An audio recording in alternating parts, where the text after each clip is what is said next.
So, What's up, guys? how's it going? It's going good, Ben. Everybody out there, though. Welcome to the Keep Pluggin podcast, week number 14. 14. 14. Something in Spanish I don't quite remember. Week number 14. Ben, we're doing it almost at... We're over a dozen episodes. We're almost at a dozen and a half. Yeah, Baker's dozen. Baker's dozen. Isn't it? Is that 13? I think it might be 13. So we're past Baker's dozen now. Yeah. All right, Ben. Screw the Bakers. Screw the Bakers. We're at a podcaster's dozen. Damn right. Podcasters Dozen. 14 episodes. New thing. We're making it now. It's official. It's been accepted by the whole internet because that's how things work. Anyway, though, Ben, how you doing tonight? Doing pretty good. Lovely. I think you already asked me how I'm doing, but I'm happy I got to ask you back. Anyway, getting into it, we actually have a pretty jam-packed episode, so let's just dive right in. As always, we're going to take a look back into gaming history, Ben, and what do we have this week? This week we got Pokemon Puzzle League. And this originally came out around 2000. The anniversary we're celebrating, though, is 2008, May 5th. It was released on the Wii Virtual Console. And Puzzle League, the series, is one of my favorite series. Grew up with it. Played with my brothers a bunch as a kid. Stuck with me. Classic puzzle matching game. Awesome multiplayer. It's a beautiful thing to hear. I played Puzzle League for the first time about 2 weeks ago.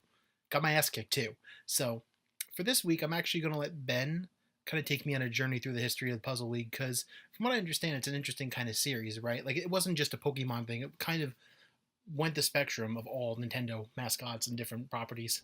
Yeah, it's weird. It started out as kind of a general puzzle game, and then when they brought it to America, I guess they felt they had to brand it. So they kept just matching up different Nintendo characters with it. Was it always Nintendo published? Was it always like a Nintendo? Yeah, it started on the Super Famicom. Okay. It was called Panel de Pon. Panel de Pon. And I guess you're matching panels of Depons. But yeah, then they brought that game to America and called it Tetris Attack. So they used the Tetris brand, but the actual game had was Yoshi themed. Oh. So they used two of their brands for that, which is always weird because you're like, oh, Tetris Attack. Wait, why did they just call it Yoshi Attack then? Right? Or Yoshi's Puzzle League or something. Yeah. You know, like I guess they hadn't figured that out yet. But that after that, before even the N64 version, they had Pokemon Puzzle Challenge on the Game Boy Color. And that's still basically the same game. But then Pokemon Puzzle League on the N64 was where they added a few new modes and started to actually extrapolate on the mechanics. They had like a 3D, like if you imagine a cylinder, like if you were playing a puzzle game around a Coke can, and you could move around the cylinder, and instead of it just being like a rectangle that you're looking at. Oh, okay, that's cool. So they added some kind of 3D elements because they were on the N64, like some early polygonal stuff. That's cool. So Puzzle League was the beginning of the series kind of iterating more or less. Puzzle Challenge was kind of just like another reskin. Yeah, and that's where they took on the Pokemon branding. And then, of course, this was late 90s when Pokemon was in its first big boom, so obviously they probably sold a lot there. I mean, almost... Remember how many Pokemon games they had for that first generation of Game Boys, too? Like, there was that... Remember they did the trading card game? That game was amazing. Yeah. I think we've kind of talked about this during our... I don't know if we talked about these ones actually during our last Pokemon segment, but... Yeah, 64, though, had a lot of Pokemon spin-offs. Yeah. Which are mostly good. Yeah. That we've said, yeah. We went into... With the exception of Hey You Pikachu, which is not so good.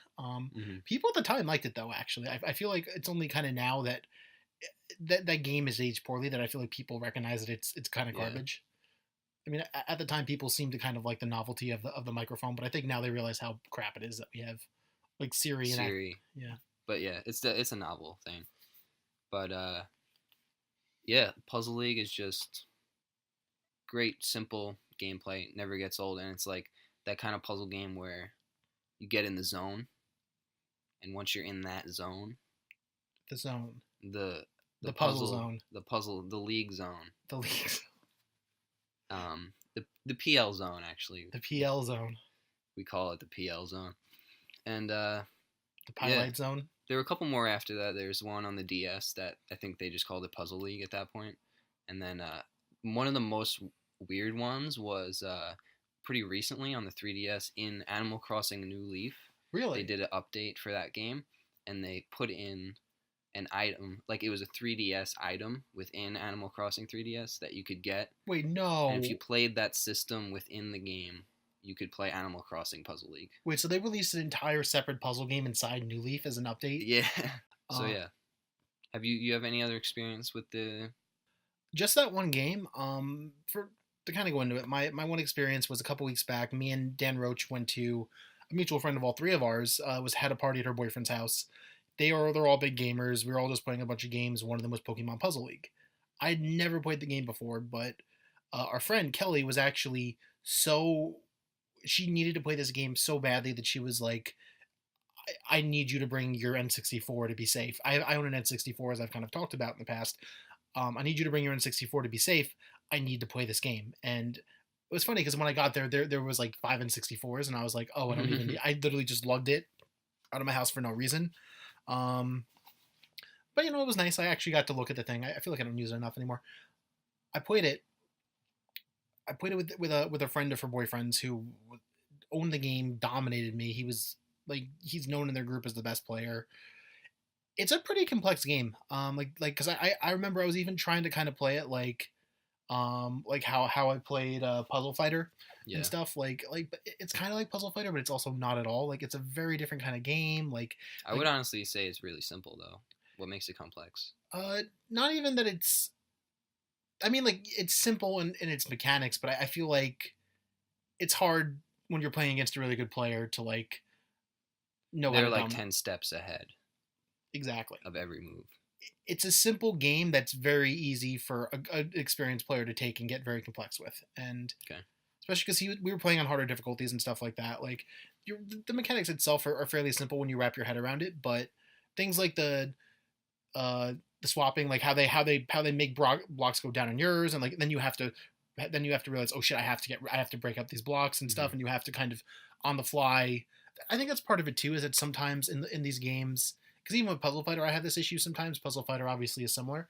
Um, I sometimes like when I'm playing versus like get a little mixed up in all the I need to remember this, I need to remember that. Mm-hmm. So maybe that's part of it too. But I remember what is it? Roach played two. He got his ass handed to him by this kid. It could have just been I was also playing against a kid that was very good at the game. Yeah. I want to give the game a shake in single player. I want to try it on my own. I also just want to get good so I can destroy this kid because Mm-hmm. now he hurt he hurt my honor. I have to take his life now. Now you have a Puzzle League vendetta. Exactly. I have a Puzzle League vendetta. I still have that Mario Run vendetta with Dan that I've just Oh refused to man, acknowledge or your gaming career is just filled with vendettas that'll never be I finished. I think I just feed off the drama, Ben. I think I'm the problem Ah, in this situation. there's the key of it. I just like having people to be mad at, you know? Wow. Okay. Well, I'm very psychoanalytic. Do you have anything else to say about the Puzzle League series? just that I love it. I hope they keep rebranding it. I'll take a Zelda Puzzle League any day of the week. And yeah, the Animal Crossing one was cool, but if I could have one, I mean, on Switch would be awesome. But I want like a new definitive version of it. The Animal Crossing one is like buried in New Leaf. How would you feel about one that was just like Nintendo Puzzle League and it had like all the different themes in it? Yeah, that'd be cool. Or even like a just a Puzzle League straight up version. Anything that's just a definitive new version on a new console. I definitely love that because it needs to be updated as much as possible. Great game. I agree. I liked what I played even if I was getting my ass kicked, and I would like to see an updated Switch version. I think Switch in general is very good for puzzle games. I think there's a lot Yeah, of promise there. I think it needs more. Like the Tetris, even the Puyo Tetris, like I was saying, it's an awesome way to have two puzzle games on there, but I would love just like a Tetris and just like having a bunch of different puzzle games would be great. More love for the puzzle games More on love, Switch. more love, more life, more everything. There You know? you go. All right, Ben. So, oh, Let me just ask you, Brian. I got a question for you. what? What have you been playing? Oh, you're asking it to me. Switching it up on me. I like it. Ben, this week I actually got to spend a little bit of time with a game I mentioned way back in episode number 0, which just went up on YouTube this past week. But in 0, I brought up this game as something I was excited for, and the game is Prey. So I kind of mentioned it to you in the past. I don't. Do you remember at all what I told you about it? Um, Not a lot. No, you should go into it. All right. So mainly, basically, the game is a reboot of a game that came out in 2006 called Prey, but it has nothing to do with the original game. Basically, they just took the name and used it to create an entirely brand new. Basically, they created a successor to System Shock and Bioshock. Interesting. It's a Like, are you saying it's like those games, or it's intentionally a successor? it's like those games. It's not intentionally. It is in some ways, I think, intentionally a spiritual successor, or at least it's trying to be like those games. Hmm. It's a lot like Bioshock in particular in a lot of ways. One, because just to give you a brief overview, the game has this Art Deco kind of style to it, but it's in a space station, like System Shock was. So it kind of literally mishmashes together System Shock and Bioshock. There's a really cool in-game explanation for that too, and that's that the game takes place in an alternate future where JFK survived the assassination attempt, and then him and the Russians came together, ended the Cold War, and created this like really hyper advanced space station called, I actually forget what the in-game name is, but they created a super advanced. They both put a lot of money into their space infrastructure, created this incredibly highly advanced space station, and they funded it through the mid '80s. And then, under very mysterious circumstances, they kind of just shut it down. A couple people died on the space station. They kind of just decommissioned it, and then I think 30 years later, in the world is very different too. The world is a lot more technologically advanced because of all the space travel and stuff like that. Um, but the game does take place in the future from even now. It doesn't take place in like alternate universe like present day. I think it takes place in like 2177 or something. But fast forward to about 30, 40 years later, this company buys up that space station, turns it into a privately funded thing, kind of like what Elon Musk is trying to do in a weird way, which is funny, with the Mars thing. And then you take the role of this guy named Morgan Lee, or girl. The cool thing that the game does is that you can actually pick which gender your character is. It's not a full customization. Like you play as an Asian character. You can't choose your race, change your skin tone or anything. You can just kind of choose guy or girl. Kind of like Pokemon, just male or female. Exactly. But are there any other games that are just gender? No, it's pretty unique. Arcane Studios, who did this game, they also did Dishonored 2 last year. They did something kind of similar, but it was actually you played as two. There was a male character and a female character you could choose to play as, but they had different skill sets and they were totally different characters. It wasn't like two different genders of the same character. Gotcha. Kind of cool. It's kind of cool. I like it though. Like certain aspects change. Like you have this AI that kind of talks to you called January. It kind of plays the role that like Atlas would in like Bioshock. Which leads me to wonder if there's going to be some kind of reveal with him. Like it's a lot like the opening of Bioshock. How do they do that? Do you pick up recordings, or do you have like a piece on you or something? You have this little like Omni tool thing, but you do pick up recordings. Like they automatically upload, but there's also emails. Like every computer's a touchscreen, so you walk up to it and like a little reticle pops up, like a little mouse cursor. You can look through emails, files on like almost every computer screen. There's emails about the situation. There are the audio logs, and then this person January will also, just like Atlas would in Bioshock, he will talk to you over the radio sometimes. So it mixes a couple different forms of storytelling. Yeah. I always like learning a story through environment. Do they do cutscenes too though? No real cutscenes. It's mostly in game. There's like a directed story sequence at the beginning. So the game starts with you in San Francisco in the future. I won't say how, but at the end of the section, you end up on the space station. That's all I'm going to say. Gotcha. So there's kind of like Bioshock. There's kind of a disconnected opening sequence, but it's a little different in some ways. But I won't say how. It's kind of interesting to play through that opening part because it does have that same sense of tension, that same kind of in your faceness that the original Bioshock did, and the enemies are pretty cool too. They're these things called mimics. So they're alien organisms. That's part of it, is that they basically found alien life, and they're sealed off in this. They're sealed off in this space station, but they break out, and that's kind of the premise of the opening. The other thing is that there's something going on with you though. You play the scientist Morgan. You basically find out a lot of things about yourself. You have amnesia for reasons related. You're a scientist. You were doing some kind of research that required you to wipe your own memory. That's the worst kind of research. I won't go into too many details, but they're like running tests on you in the beginning of the game, and they keep going like, what? Like they'll be like, oh, hide behind this thing, Morgan, or jump over this thing, and they'll be like, what, what the fuck was that? Like they'll act like you did something wrong, but like you don't know why. Like Yeah. it does a really good job of setting up like, okay, there's something going on not just in the world but with you personally, which is cool because that's subverting the Bioshock thing. Because Bioshock, at least Bioshock One, was more about the environment. Like you were kind of, although the game did eventually subvert that. At the beginning of the game, at least, your character was kind of just a husk that you experienced the world through.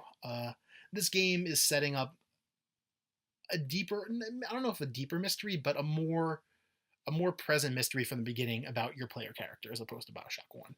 Mm-hmm.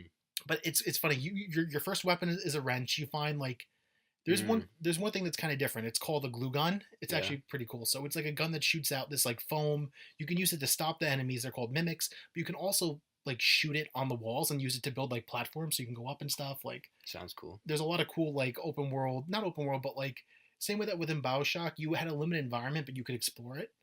It does the same thing. It's pretty cool. It has good environmental interaction.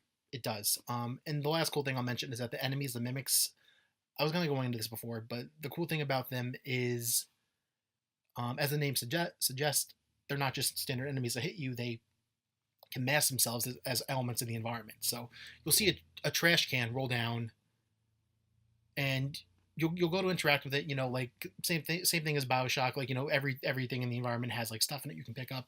But then you'll notice there's a trash can up the stairs, and as you get near, it'll like spring to life and like attack you. And they're pretty formidable too. They can like jump around and slide. They have better movement than you do. So like, I got my ass kicked a couple times by them. Like, So is it like obviously like you can like, oh, that's a decoy trash can and you get used to it, or it like actually is interesting?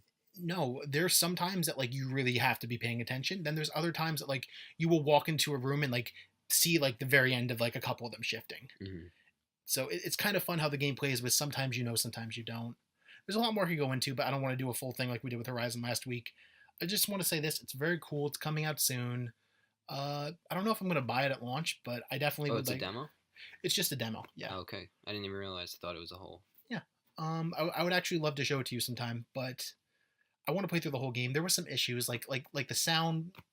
It did this weird thing with the sound where like it would play like this like enemy encounter music, and then I guess because the game's not finalized, it would keep playing it after you beat the enemy. So it'd be like, and you'd be like going around looting, and I'd be like, this isn't appropriate, and it's stressing me out. Yeah, that reminds me of that part in Twilight Princess when Midna is sick and you're going through the field trying to save her, and it has the awesome Midna theme song, and then you just go next to an enemy and it's like dun, dun, dun, dun, dun, and it messes up the whole like somber moment. Oh man. But yeah. But imagine that, but then after you beat the enemy, it still didn't go away. That's pretty much the problem here. All right, well, that's all well and good. Prey is definitely something I think we're going to check up on in the future.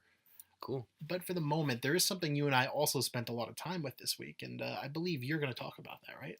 Yeah, I'm going to start it off. That's Mario Kart 8 Deluxe. Deluxe! We got that fresh coat of paint up in the... What do you call it? The garage, Up in the Garizzi. The Garizzi, yes. The colloquial term, Garizzi. That is the correct term for garage, Garizzi. And no, yeah, it's been great. Obviously, it's very familiar. I played Mario Kart 8 on the Wii U a lot, in fact. A great game. And I'm still loving it, though. I think, well, part of how I'm playing it is I'm going backwards through the difficulty. So I never beat fully the 200cc on Wii U. So this time I'm starting with 200. And almost complete, though. I like going through... you get a winning trophy or 3 stars in a trophy. You know how the grading system works. So are you getting are you going for like 3-star trophies on everything, or like what do you accept before you move on? Eventually I want to, but right now I'm just going for the gold trophy at first on everything, and then afterwards it's like I usually feel more like, I got time for a cup right now. I might try to get perfect score, but to start with, I just want the gold trophies. See if I unlock everything, and then I'll be more casual about it. But the best parts are the battle mode, of course. Got that new battle mode. The Splatoon characters are your new characters, and it comes with all the DLC. It also comes with a couple new Mario characters, I think, right? Yeah, King Boo And was Dry there, Bones. and Dry Bones. Was he already there? Dry Bones Bowser was a DLC character. Oh, Was that what you're thinking of? A regular Dry Bones. that might be. I There's don't know. another character besides King Boo. I don't know who it is. You might be right, but I know the Inklings are new, right? Yes, I am. Yeah, it's cool. I know everyone says this, but now it's kind of just like Nintendo Kart. Yeah. You got basically everyone but Samus or Kirby, right? I don't know if it's fully Nintendo Kart, but I don't mind that. I like the idea of like it's still Mario Kart, but they have like a couple characters cameo. Yeah, it's not full throttle like Smash Kart. Yeah. But you get the taste, and it makes it feel new, and just I guess Mario Kart at first probably felt like this feels now with the Splatoon characters, because you're like Mario and Bowser. Like Mario Kart was probably the first one of those games where all the characters teamed up, you know? Yeah, it might have. Mario, no, you're right. SNES, that might be the first thing. I'm trying to think if no, I can't think of anything that came. Maybe Yoshi's Island with like Mario and Yoshi. Yeah, but like all the bosses and enemies in Donkey Kong, Yeah, it was kind of like Donkey Kong and Mario reunion in the first Super Mario Kart. that's true. Yeah. So now just you get Link in there. Hyrule Circuit is awesome. That's really, you bring up an interesting point. It's weird that people freak out about like Link being in there when like Donkey Kong was kind of separated from the Mario canon by the time he was in that game. Yeah, he went his own way in Donkey Kong Country, and then they brought the character back, and kind of at that point, to me, he still feels like not a Mario character. Yeah. You know, and yeah, so he's almost like he was the furthest out of the group until they put Link in it. Yeah, and I guess maybe Donkey Kong was accepted because he was still technically like part of the legacy canon. Like he's part of the first game, but and they have bananas, lots of bananas, so makes sense. Makes total sense. Is a but typical.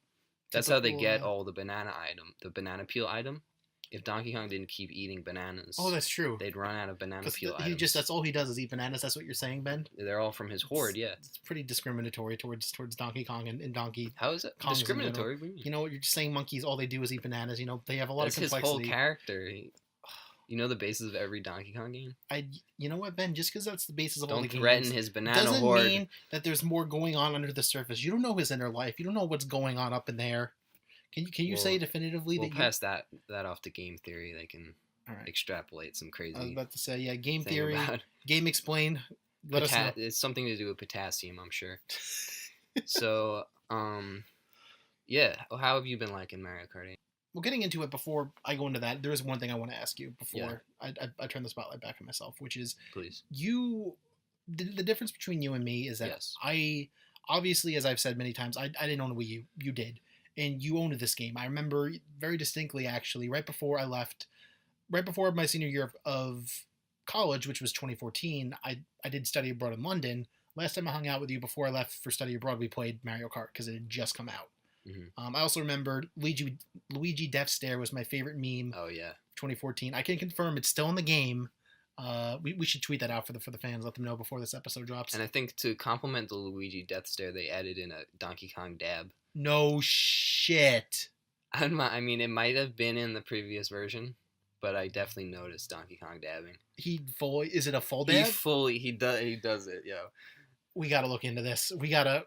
Audience, I promise you, if it's the last thing we do, we're gonna get to the bottom of this.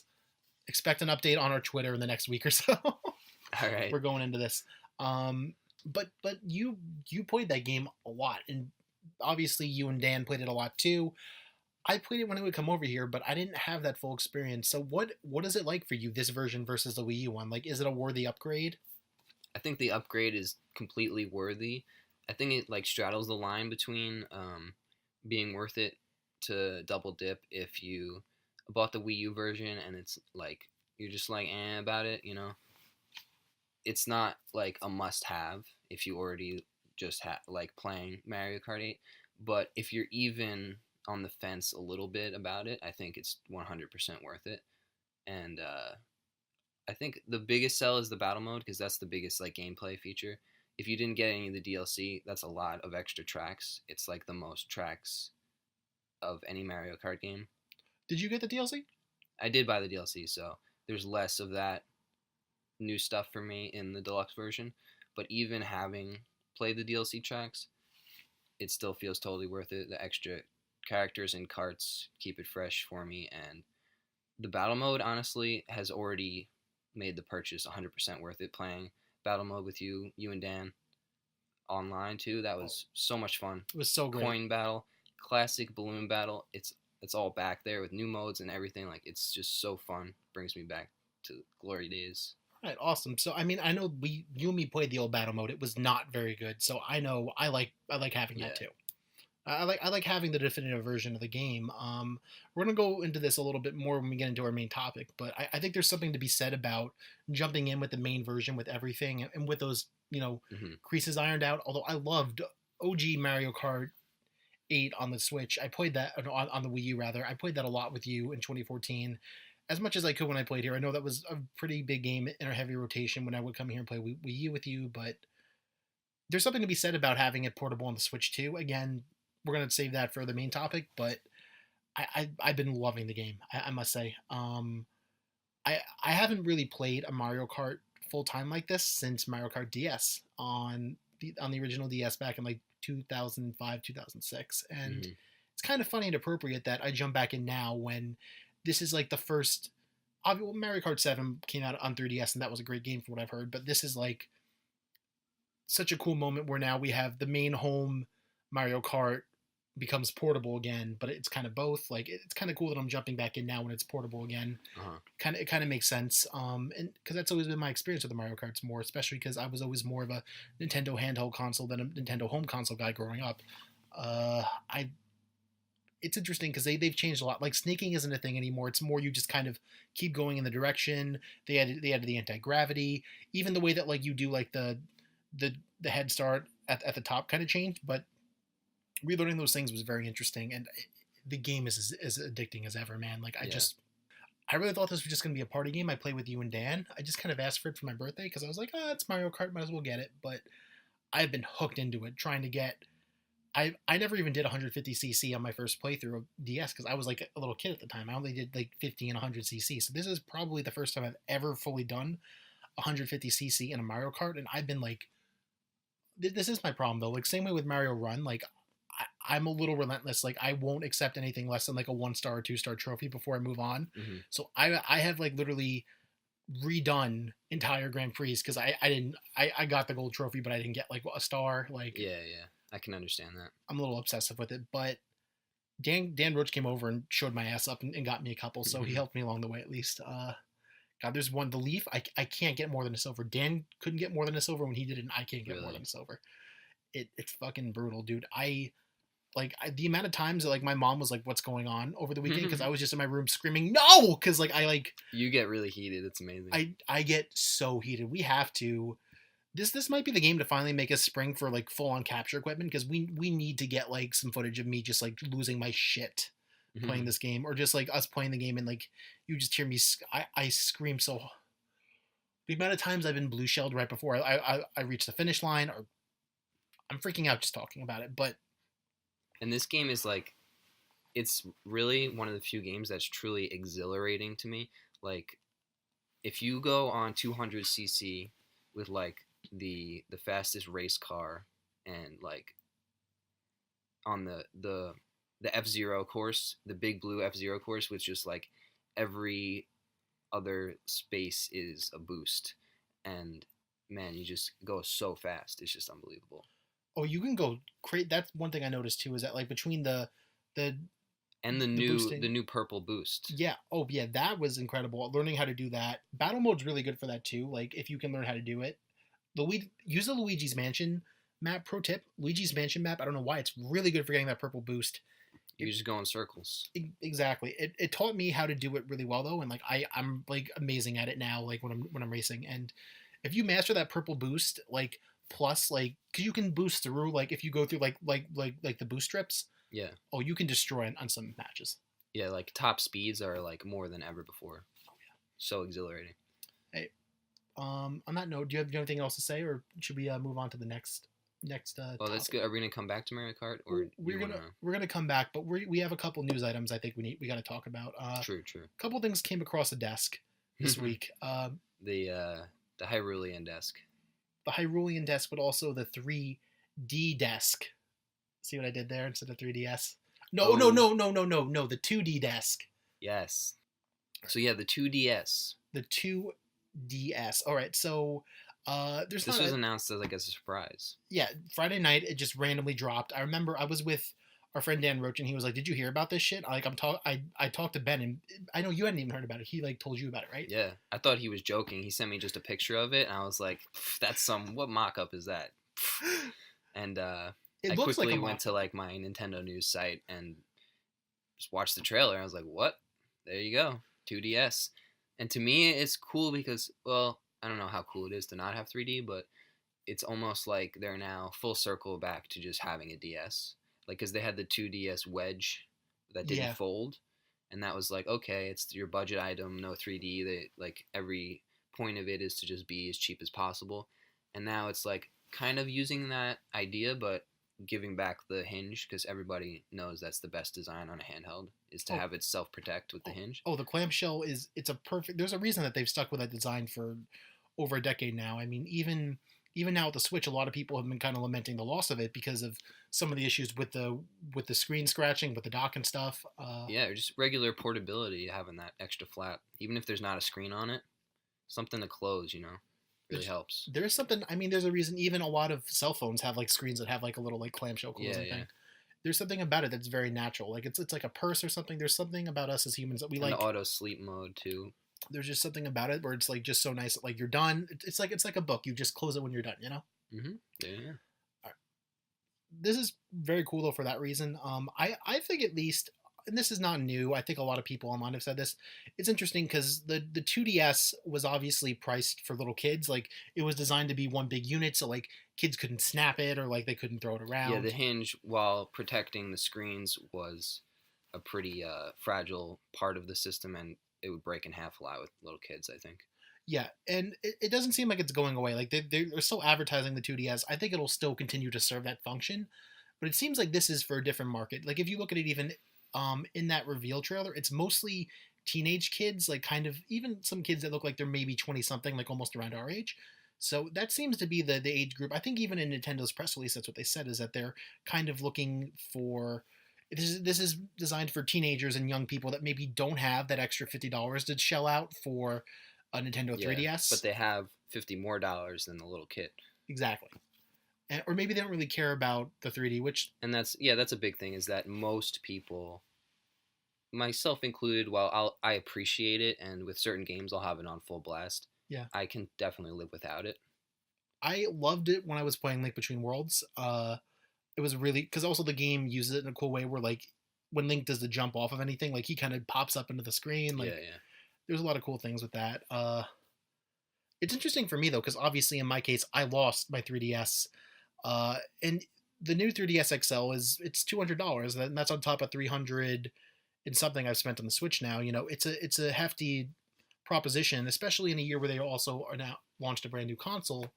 This is a little bit more, even if it's only $50. $50 is for, especially for a young person, a considerable amount of money to save. You know, and if you don't care about it, or if maybe you're someone who you lost a 3DS or you never updated to the, this is also it's a new 2DS, so it runs all the new It's got the 3D best processor, and exactly.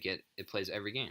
Exactly, like because there was a couple games that were unique, or even games that had unique features, like Majora's Mask 3D. It had a second camera thing with that C stick. So if you never got to experience those things, like for me, even if I had my 3DS, even if I hadn't lost it, I probably would be looking at this thing more than a new 3DS, just because I don't. Again, I liked having the 3D, but I could live without it, and it looks really nice. Like it's very small, it's very compact, even more so than like a standard 3DS, and I could see this being another, along with the Switch, another cool thing that like I can just kind of bring anywhere. And It's a good complement to the Switch, and it also just lengthens their the DS lifeblood of the DS legacy. Just gets that extra little bit of push, and they have a couple new 3DS games coming out. Yeah. So it's kind of got this soft launch going for it, where it's coming out, I think, on the same day as Hey Pinkman, right? Hey Pinkman and the Me game. What the fuck is Hey Pinkman, by the way? I've never even heard of this game. Pikmin. Is it just Pinkman, or is it like Hey You It's Pikachu? not It's not Jesse Pinkman. No. I know it's Pinkman, but like, how is it different from like? Is it just another Pinkman game, or is it like? No, it's different. It's not a main game. It's like a 2D version. Cool. 2D. It's a side-scrolling Pikmin game. That's like, it has the puzzles and management, but it's not like it's less close to a RTS. That's actually pretty cool. I want to check that out. I guess because again, we don't want to spend. This is a brief thing because we do have another news item we got to talk before we go into our main subject. I don't know. Do you have anything else to say about the 2DS or? Not really. Were you about to wrap it up? I think we need to go from the 2DS to some new treasure chest in the open world of Legend of Zelda. That's your best one yet. Thank you, Ben. I appreciate that. It makes some semblance of sense and logic. See, I don't like when they make sense, though. I like when they're dumb, but I guess fair enough. I might be alone on that. Anyway, the other big news topic that we're gonna came across, was on the Hyrulean desk. This was on before. Not on the 2D desk. This was on the Hyrule desk. They're two separate also desks. 2D. Shout out to New Gorilla's album. 2D, yeah. Shout out to the New Gorilla's album. It's okay. I don't like it that much, honestly. It's all right. Yeah. I don't. I'm not gonna give a full verdict, but yeah, just shout out to it. Shout out 2D. Shout out to 2D. Shout out to the fact that it exists. That's very cool. But we've been talking about actually branching out and talking about different things. Maybe we could talk about the Gorilla's album the next couple weeks. Anyway, though. Zelda news. We got an update on the DLC. The update, the free update that already happened, is a language option in the game, which lets you watch the cutscenes and have the voice acting in other languages and have the English or whatever your system is set to language as the subtitles and text. So that's good. People wanted that. They put it in. Cool. I'm probably play Japanese next playthrough. What about you? For me, I am probably gonna play. I'm probably gonna do the same thing. German. Maybe I'll try German or something. I was actually just thinking German. That's really funny. Or do they have? Is France? They have French? Most of the main languages. Yeah. I don't know why. I kind of feel like that world would work in French in a cool way. Sure. Almost kind of reminds me of French animation. So I'd love to do a playthrough, even a couple. Obviously the Japanese one is the obvious one, but I would like to do at least one other language. It could be a cool way to play the game a second time. Yeah. And I think you could switch it on the fly too, so you don't have to commit. And that's cool that you can kind of even do a couple different. I could even on my current playthrough start playing in Japanese right now. You could just switch it over and watch the memories that you have in Japanese, which is fucking cool. That's or German or anything, and that's even that in of itself is a cool way to get a little bit of extra time out of the game. Now, the main meat of it though is that we finally got some concrete details on DLC Pack 1. Yeah. First thing we got to do, let's give ourselves a little round of applause because we hit one of them on the fucking head. Not that it was truly obvious or anything. It was extremely obvious, but we did it anyway. One of the main things is the trial. Do you remember what it was actually called? On the preview, it was called like the Cave of Trials, yes. And we were saying that it's probably like the Wolf Link Cave of Trials in Twilight Princess HD, and seems like it is that. It's a Master Sword trial basically. I think you put the Master Sword back in the pedestal, yeah, and you go through this multi-floored. I think they said like 40 some odd rooms of just enemies, clearing rooms, which is always fun in a Zelda game. And this game doesn't really have, like, sometimes it's built in. A Link Between Worlds had a tower, like it's just a gauntlet of rooms and enemies. So this time it's DLC. It's going to take place in the Forbidden Forest, which is a good area to have it, though. Like, out of all the areas in the game, that one already kind of had this trial element to it with the main thing in that section. It makes sense to have it there. I kind of like its placement there, and it seems cool. That's the one thing I know the least about, but it's probably also the thing I'm paradoxically most excited for. Mm-hmm. I think there's a lot of good time that'll be spent in that, and the upgrade's pretty cool too. The ability to have the sword glow blue at all times. Yeah, And How does it even work in the game as of now? I haven't even figured out like what makes it like glow blue like that. I think it's your vicinity to the calamity. Oh, really? Maybe also guardians, but yeah, if you go to where you need it, it starts glowing. And you get it does double the amount of damage. Yeah, and I think the upgrade, like the prize for the new challenge, is a sword that's always powered up. Like you don't have to wait for it to recharge or be in vicinity. Yeah, it'll Max always be power. at max power. I wonder if it'll still break. Um, It I doesn't break. well no, but if you have to do like the recharge thing still. I wonder if like you have to like wait for it to But I think recharge. that's the point, is that you don't. That'd be pretty cool. I wonder if that's going to break the flow of the game though. I wonder if it's maybe. Do you think it's going to be that? I feel like from the way they worded it, it's just like it always glows blue. I don't know if it means that like I don't know. I can see that. Glowing blue means full power. Yeah, but I still feel like they could do like, oh, it's always full power, but like it does eventually break. Like I don't know. You know what I mean though. Not sure what you mean. I feel like it might ruin, or they might be afraid that it ruins the flow of the game to have this Well, think about it. indestructible weapon. You have to do the whole trial, maybe like extremely hard to do. That's true.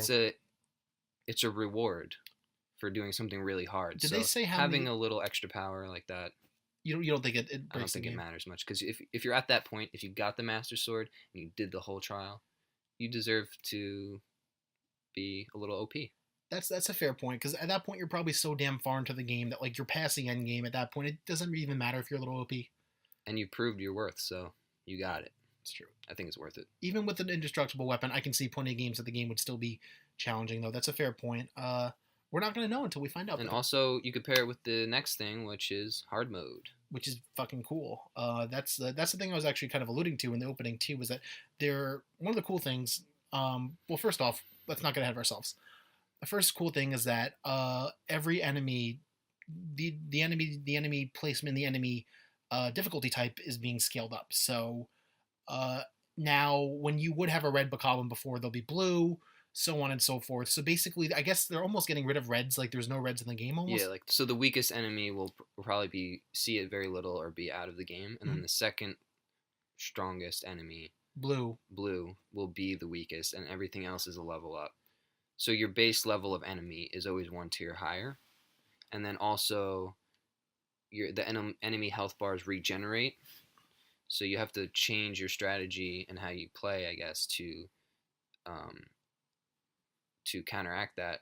So you have to play faster or think of different strategies so the enemy doesn't recharge, Kind of should change playstyle, I think, more than just making every enemy stronger would. Kind of changes the mechanics slightly. Yeah, we were talking about this a bit pre podcast, but the cool thing about this versus just making it so every enemy is like making it so every blue and every enemy upwards is even harder to kill. Like it takes more hits.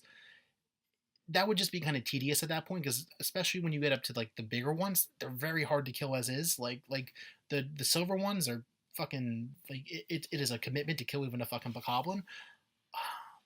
I like this better where there is that strategy of it where you have to just think about, okay, I'm blocking, I'm doing all the things I normally do, but every moment I'm not hitting this guy, he's going back up to full health. Yeah. It adds tension to it still, and it feels natural as opposed to just them padding out the game for the sake of making it a little harder. Yeah. It's like a different hard mode rather than just like hard mode. Exactly. The other cool thing that I was alluding to with the new treasure chest is that there's going to be these platforms in like the sky or whatever with like they basically imply that like there's maybe that's where you'll find some of these like new enemies or whatever. Did we talk about that yet? The idea that you might run into a new enemy type that you haven't seen in the game before. Yeah. I'm going to venture a guess to say that this new, basically from the way that they word the announcement, if you guys look at it, it's implied that these things are a little rare. I'm willing to venture a bet that you see some of those guys in those platforms where you get these. Apparently, there's going to be new items in them and stuff to help you along the way. Also, it was called like travel medallion or something. Mm-hmm. A new item placed in the world where you can basically use it as a teleport spot. It's not a shrine. So yeah, you have this extra one spot to teleport to that you can make anywhere. So if you have your favorite spot in the game, there's no shrine near it, you can put this wherever you want. It's fucking cool, dude. That's a good one. And also the new map feature is it logs the past 200 hours of your play where you've been. So you could turn that on. It shows like where you've explored on the map, which is really helpful if you're trying to explore everything and get every Korok. Yeah, that's the most interesting. I'm sorry. You also get something called the Korok mask that also like it shakes when you're near a Korok Yeah, leaf. and there's a good amount of also just cosmetic armor that looks awesome. There Zelda is, referencing yeah, armor. like Midna's helmet and a couple other things of other characters in the game. That stuff's really cool. I like that that stuff's coming with it. The Korok mask, I can understand being DLC. The feature to view your footsteps, that seems like something that should be included in a free update, though. I don't know. Something about that like strikes me that they're putting. I don't know. Just something about that. I don't understand why they're putting that behind a paywall. You know. I think it's a pretty substantial feature, honestly, in terms of exploration, and it's like I don't think it's necessarily should be part of the base game, and it's also another bonus on the DLC pack. It's not like no one's gonna be like, I just want this map feature and feel like they're paying $20 for a map feature. Yeah. I feel like it's this package you're getting. There is more to the package, but I think the package could stand without that feature. What I'm arguing is I think that package could not include that feature, and there's still enough in it to justify the price. And that's a cool enough thing that like I could see that being worth having for everyone. After it's even if it's just after you beat the Calamity Ganon, you get the ability to track your progress and some of the stuff that we know was already in the game. I can see the ability to track where you've been in the world as being a helpful feature, but I also understand Yeah, your yeah. argument that it's a substantial thing that like deserves to be part of the package.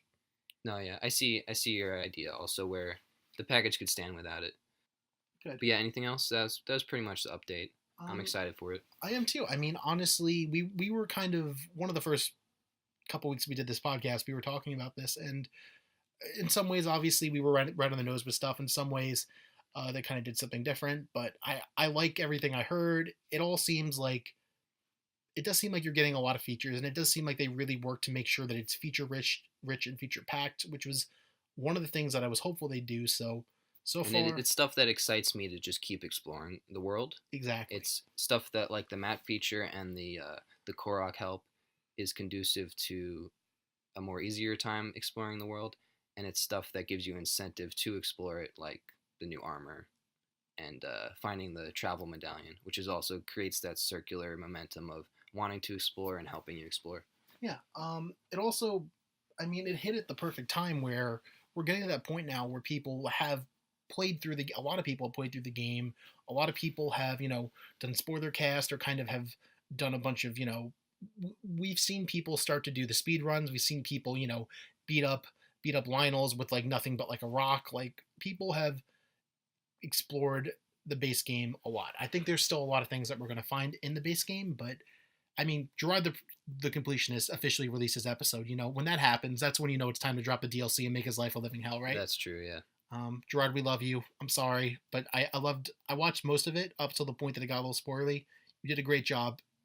Good luck with the DLC. That's all I have to say to you, Gerard. And I just want to mention how I'm not sure if it's gonna be for the Wii U version. It should, right?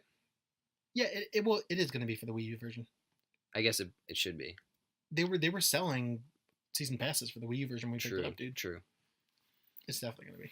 So yeah, that kind of leads us into the fact that there's two versions of Zelda, and I guess they're pretty much the exact same game, save for some Switch features and frame rate. If you want to get technical, But then also on the other end, we have Mario Kart Deluxe, we were just talking about, which is in many ways the complete version of the Wii U game, a couple years down the road with some new features. So they're both very different versions of a game repeating on two different consoles. yeah, and we kind of touched on this earlier, but we were just thinking about how when is it like justified to release an update, and Zelda is kind of like a different kind of thing because it was a simultaneous release on two different systems, and I think having that years in between, and like you were saying, like stuff like The Last of Us is much closer in like the end of PS3, beginning of PS4 Yeah. kind of thing. Just for the people that don't know, The Last of Us came out 2013, then that remastered version came out literally the next year in 2014, and literally all it had was, no, I shouldn't say all it had because that was actually a pretty good remaster, but it had the Left Behind story content, which is actually fantastic story content, included on disc, the ability to play the game in 60 frames per second, enhanced graphics, and full 1080p resolution, and a pretty awesome photo mode. But by no means was it like as feature rich of an experience as even Mario Kart Hmm. 8 Deluxe is. And Mario Kart has more time in between, Yes. which it doesn't really matter the time in between, but I guess that does justify it more. The Well, more time in between, the less people have currently played it. yes, the less people have currently played it. But then I also think the more there is an expectation of you including more than just like putting all Yeah, the DLC in there. Like they kind of had to do something other than just put the DLC in there and add like one new character. I think as far as remasters and like deluxe DLC versions of games, Mario Kart 8 might be the best ever.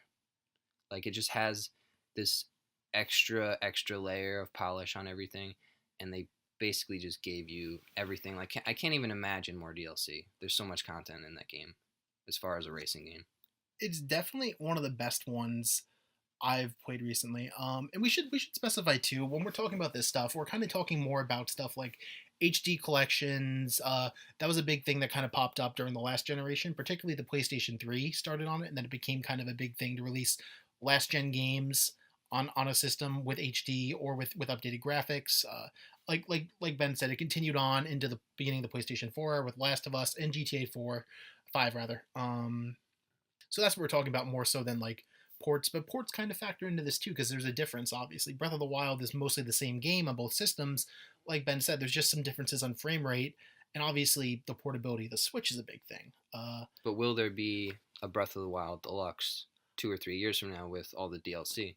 See, that's an interesting proposition because these things happen too, even in the same console generation. For instance, I owned The Witcher 3 Complete Edition, which has all the DLC, the two big story packs, as well as a bunch of extra DLC included on disc. These complete collections are a big thing, but a complete collection versus a complete collection on a new generation can be two different beasts. I mean, we also saw in this past year Skyrim HD or Skyrim Remastered.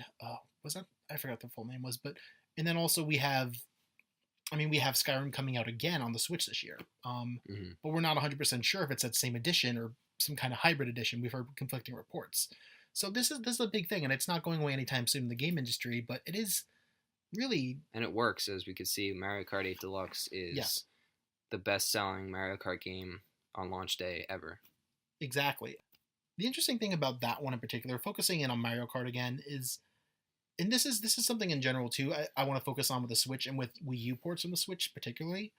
Wii U obviously was not that successful of a console for Nintendo. Even so far, Switch seems poised to be a bigger hit, and it makes sense for them to move a lot of these games over to it. You know, these games were great; they didn't get a lot of love. Bring it over to the new hot console, give it its love. But the other cool thing about Switch games, and the reason I think we're going to see a lot of HD collections on the Switch, besides for the fact that maybe it isn't as powerful as the PlayStation 4 and the Xbox One, so we can't maybe run some modern day games. We still don't entirely know exactly what it can and can't hit. That's something we're kind of learning with every game. But the other cool thing, and I got to do shouts out to my boy Arlo here. He did a great video on it. Me and you were actually talking about it pre-show. But the portability of the Switch, the fact that you can bring it anywhere with you, automatically makes it a game changer. Like I brought up the fact that they did Skyrim again on PlayStation 4, and that was pretty cool. I mean, they added the ability to download mods, although there were some issues with that, particularly on the PlayStation 4 version, and Sony was kind of being dicks about it. And they added HD graphics, all the DLC. That stuff's really cool. But give me that stuff, and then I can take it with me on the go. Now that's a whole new game changer. Yeah, just the portability factor. Like Arlo was saying, it gives this extra gimmick to every game without a developer having to really worry about it. Like it's not like they're catering to a Wiimote anymore. It's just like we're making this game and people can have it be a portable game if they want. And it makes so much sense. I mean, you even see we saw World of Goo, which is a almost 10-year-old game, come out that originally came out on the original Wii, came out again on the Switch because Nintendo knew there's a market for this because it's portable again. Lego City Undercover, which was a very, from what I hear, criminally underrated, uh, criminal, no pun intended, because Hmm. criminal cops and robbers, but criminally underrated Switch Wii U game that is getting new life on Switch as well as other generation Yeah. consoles. And even if in the process some of these games also come to the PlayStation 4 and Xbone, I don't think that's a bad thing. I think it's okay to have those games come out on other systems too. But particularly, I think like there's something more attractive about a Switch relaunch for me than a new one. Like you bring up Mario Kart 8 as one of your favorites. I agree. This one's fantastic. It might be one of my favorites, but for me, one of the coolest ones for me, or some of the coolest ones for me last generation were the God of War collections and the Metal Gear Solid collections. And I'll tell you why. First off, God of War, I didn't really get a chance to play those games on the PlayStation 2, so I bought those games. They came out in a collection right before God of War 3 did. I got to play through those games and get caught up. That's really cool. The ability to kind of catch up on a game. Same thing with Mario Kart. It's cool to be able to catch it up. But they did the Origins collections too, which took the two PSP games that they did two God of War PSP games, and they brought them to PlayStation 3 in HD, and that was really cool. But I actually kind of missed the ability to take those games with me, and I kind of wish this was when Sony was experimenting with some of that cross-buy, cross-play shit. I kind of wish that was in those games so I could play them on the go. Now I can do that with the Switch, and if I'm going to rebuy a game I owned, that's awesome. If I'm going to play a brand new game like Mario Kart, I never got to play that game. It's just a nice extra feature to have my Switch and be able to. We were kind of talking about this in the main section about Mario Kart, and I purposely held it back. Uh, it's cool to be able to bring it to your house with you, which is what we did last week. And we all played wireless for a bit, although the wireless wasn't working well. Did you look into that? Was that just us that was I'm happening? not sure.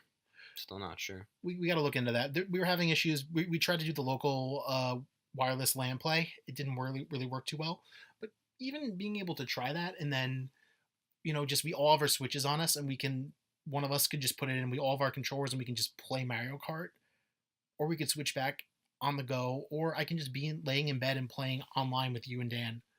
That is awesome. That's fantastic. And I think actually a couple weeks back I kind of went on a rant about this, but I'm realizing it more and more. That's the awesome thing about the Switch. That's the thing that I saw the potential, but I didn't really put together just how cool it was until I had the system in my hand, which is, I mean, you can get a brand new experience from even a 5-year-old game like Skyrim if you can play it with you anywhere, It's a feature that keeps proving itself. It's something that you have to live with to really get the full grasp on.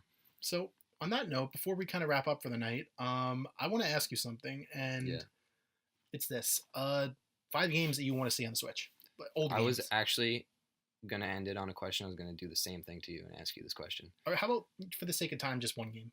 Yeah, let's do a game that already came out that we want Yes. as our remaster on the Switch. Any game not Nintendo or anything? Anything not Nintendo or anything. I guess if I could choose from anything, I would say BioShock Infinite. That'd be cool. BioShock Infinite Deluxe Switch. I would like I was telling you they did a BioShock collection last year. Yeah. I would love to see that with all 3 of the games. All 3 would be even more amazing, sure. With the DLC. Yeah. I'll take it. If I could get, this isn't going to be my pick, but if I could get one, I would probably want to play OG BioShock more than Infinite, but that's just because of Prey, I'm kind of on a kick for that original BioShock feel right now. My game would probably have to be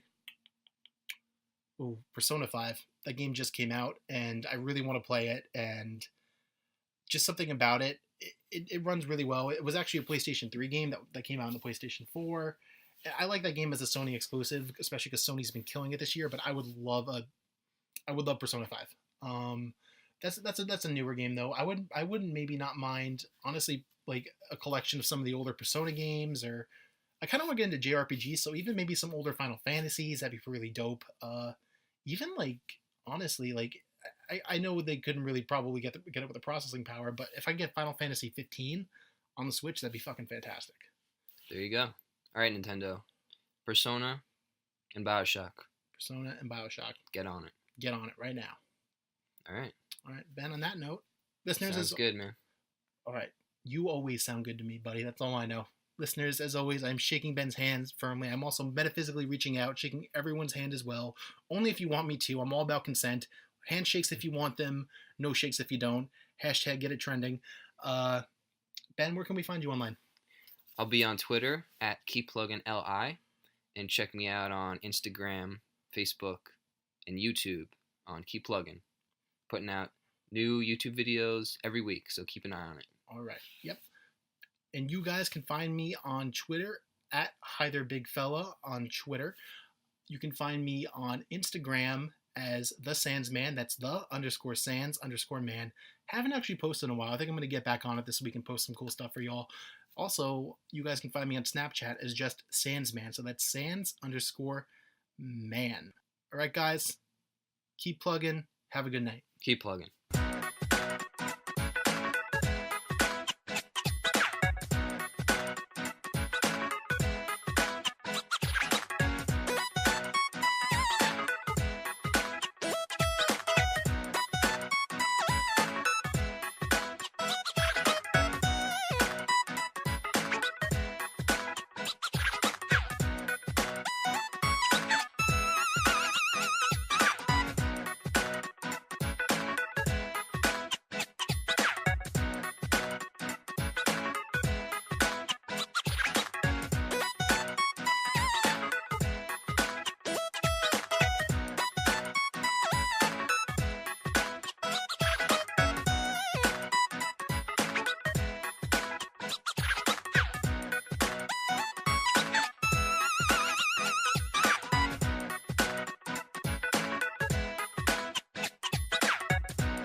Not to say that Zelda doesn't have a really cool story and a really interesting way of characterizing